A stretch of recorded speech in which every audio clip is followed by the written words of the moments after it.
Após a China subir para 85% a taxação sobre os Estados Unidos e escalar a guerra comercial, Donald Trump reagiu e informou que irá aumentar o imposto do país asiático para 125%.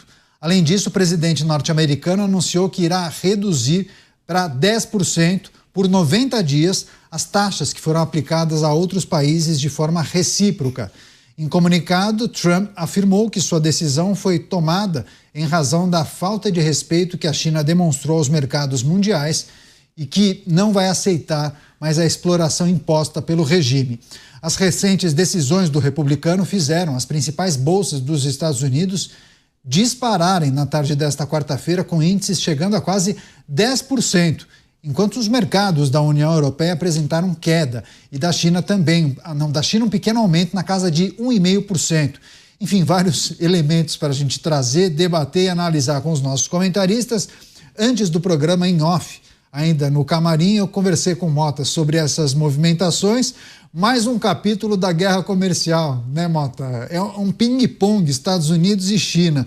Teve a elevação das tarifas, da tarifa imposta pela China aos Estados Unidos, 84%, e a resposta de Donald Trump elevando para 125%. O que a gente precisa considerar em relação a mais um dia com a elevação dessas taxas? Bom, primeiro dizer que feliz quem comprou ações ontem, né? Ganhar 10% num dia só em dólar.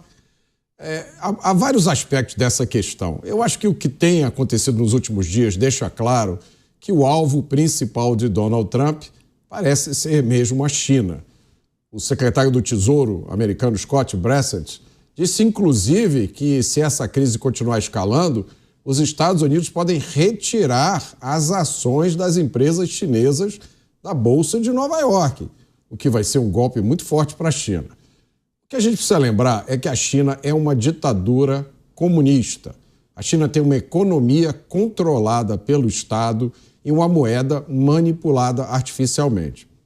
Os Estados Unidos estavam viciados em um consumo que era financiado por uma dívida enorme. A dívida dos Estados Unidos é 36 trilhões de dólares.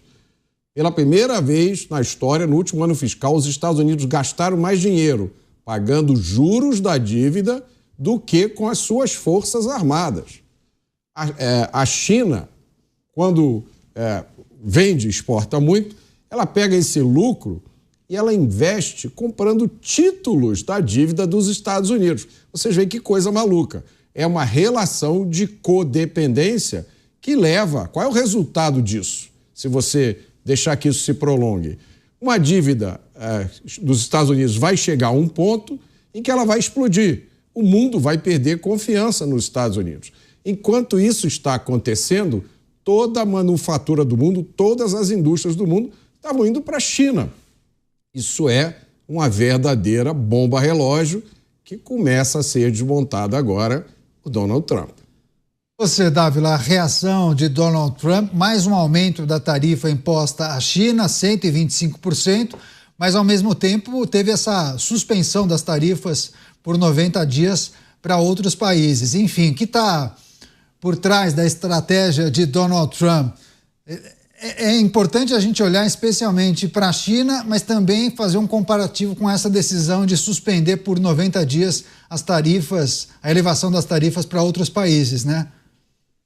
Bom, as tarifas de Trump é a minha grande discordância com o Mota aqui. Então, vamos lá. Bom, o primeiro ponto é o seguinte, como se diz na gíria, Trump piscou. Ou seja, ao falar que em 90 dias não vai ter tarifa nenhuma, piscou, viu que o negócio... Por quê? Porque ele viu o que está acontecendo. Inflação aumenta, recessão econômica, desconfiança em relação à moeda americana, é tudo que ele não precisa justamente para poder continuar a financiar essa gigantesca dívida externa americana, né? Segundo ponto que chama atenção é que essa história de levar a ferro e fogo a questão de tarifa está rachando o próprio governo Trump. Aliás, a declaração de Elon Musk, chamando Pete Navarro de um imbecil, mostra claramente que essa história de tarifa não caiu bem para o homem mais rico do mundo, que é aquele que que faz negócio neste mercado global. Vamos trazer em detalhes essa declaração daqui a pouco, inclusive. Então, mas esse é um ponto importante. Por quê? Porque, no fundo, essa interação da economia global, ela parte do princípio basilar de um pensador lá atrás chamado Adam Smith, o pai do capitalismo, que diz o seguinte: cada país tem que se especializar naquilo que sabe fazer bem. Se acontece isso, o preço dos produtos cai. E foi isso que aconteceu no mundo. Houve uma especialização de países e, evidentemente, algumas indústrias perderam competitividade nos Estados Unidos, mas outras ganharam. E com esse mercado global, quem mais se beneficiou, Caniato, foram os Estados Unidos. Esse mercado global tirou mais de 1 bilhão de pessoas da pobreza, fez as economias emergentes ganhar. Mas quem mais ficou rico foram os Estados Unidos.